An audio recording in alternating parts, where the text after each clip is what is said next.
Imagine a world where all the knowledge of the world is already online and accessible in ways that are currently not possible. Learning should focus the attention at the student.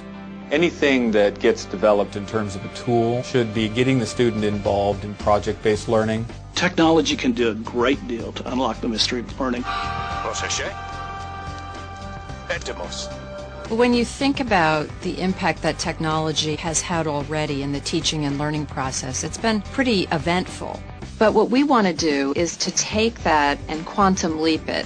Select all, center, bold.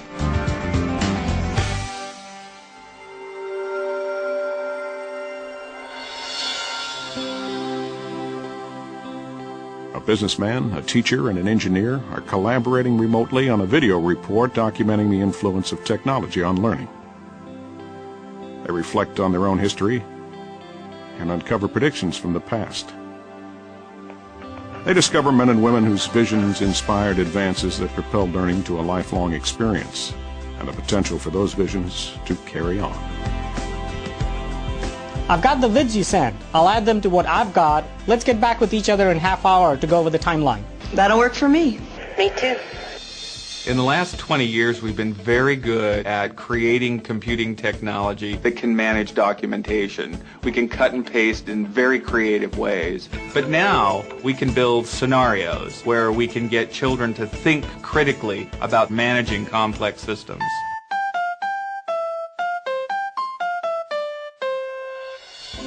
One of the most important dimensions of moving testing beyond where it is now is to move it out of this passive model into something that's much more engaging, much more forceful, and ultimately something that will help us to understand better the capabilities of the students that we're testing. I think at this moment in time, for the very first time, we have the opportunity to give students technology that they can feel is more or less their own. The combination of cost, form factor, and improved human interface technologies puts us at a moment in time in addressing the student that we've never had before.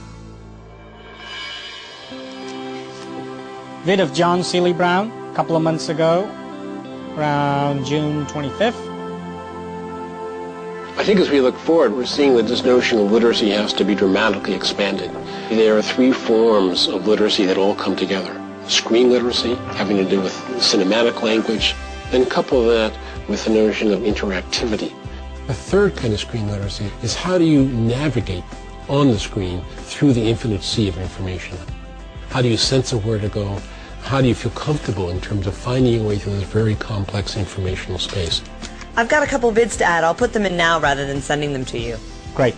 There's a power in virtual interaction, virtual learning, because it is seamless. It allows the individual to move effortlessly on to the next level of understanding. And the computer can interact in a way that the individual not only is steered, but is reinforced. So if we can increase enjoyment in learning and have people want to do it for its own sake, then you start a positive feedback cycle where enjoyment in learning begets the desire to do additional learning, and that builds on itself. Well, I think that the interesting challenge we have as we go forward is to figure out how the virtual world augments the physical world. Not replaces it, but augments it. It's a yin-yang between the physical and the virtual and the physical. If we can understand that yin-yang relationship, I think we'll understand how to build incredibly powerful learning environments in the future. Talent is the key and education is the foundation. On one hand, we need to train a number of talented people who will enter the international front lines, master key technology, and be top-level design experts. It is so much easier to get something done with more minds than just one, because somebody could say something and that will click. You go, oh, I've got a great idea. And I think that's the way technology helps us if we're training our teachers to be able to work collaboratively, seamlessly in the curriculum. I just tell my kids, I have no idea what it's going to be like in the future for you, but you're going to need to know how to change, how to go from one thing to another thing. So if you can be a person who's successful at change, and you can be a lifelong learner, somebody who's willing to step in and learn, you are going to be the successful person.